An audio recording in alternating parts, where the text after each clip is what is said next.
বাংলা বছরের প্রথম দিনটি বরণ করতে সকাল থেকেই রংপুর শহর জুড়ে ছিল উৎসবের আমেজ। মঙ্গলবার সকালে রংপুর জেলা স্কুল থেকে নানা রঙের পোশাকে সজ্জিত মানুষ অংশ নেয় বর্ণাঢ্য র্যালিতে। ঢাকডোলার লোকজ বাদ্যের তালে তালে উৎসবে মাতে হাজারো মানুষ। আয়োজন খুবই সুন্দর, সবকিছু মিলাই ভালো লাগতেছে। আমাদের যে পয়লা বৈশাখ উদযাপন হচ্ছে সেটা সত্যি খুব আনন্দের হচ্ছে এবং মানুষ স্বাধীনভাবে সেখানে আনন্দ করে যাচ্ছে। আমরা নাটিয়াল বাহিনী, আমরা সেদিন একটা আনন্দ লাগে, দর্শককে আনন্দ লাগে, প্রতি বছর আমরা আসি। সবাই যদি ছেলে পেলে আনন্দ পায়, এইটুকু একটা খেলা।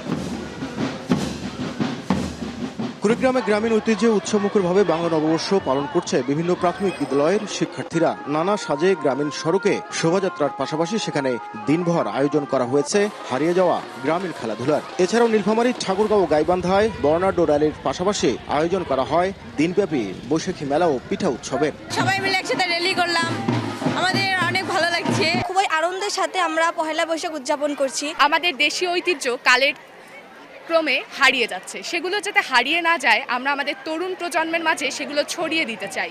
এদিকে সরকারের নির্বাচনী প্রতিশ্রুতির অংশ হিসেবে দেশের কৃষিকে উন্নত করতে আজ দেশব্যাপী প্রি পাইলটিং কার্যক্রম হিসেবে প্রথম পর্যায়ে বিভাগের পঞ্চগড় সদর ও বোদা উপজেলার 2টি ব্লকের 3554 জন কৃষক পাচ্ছেন কৃষক কার্ড। আর বাংলা নতুন বছর বরণের মধ্য দিয়ে সরকারের এমন উদ্যোগকে সাধুবাদ জানিয়েছেন কৃষকরা। এই কৃষি কার্ড দিয়ে আমরা সার, বীজ অনেক কিছু তুলতে পারবো এবং ব্যাংক থেকে লোনও নিতে পারবো। আমরা ধানের বীজ পাবো, গমের বীজ পাইছি, আবার ইয়া পাবো, ভুট্টার বীজ পাবো, সবকিছু পাবো আমরা সুবিধা। নতুন বছরের শুরুতে এমন আয়োজন বাঙালির ঐতিহ্য আর সংস্কৃতিকে আরো সমৃদ্ধ করবে, এমনটাই প্রত্যাশা সব শ্রেণী পেশার মানুষের।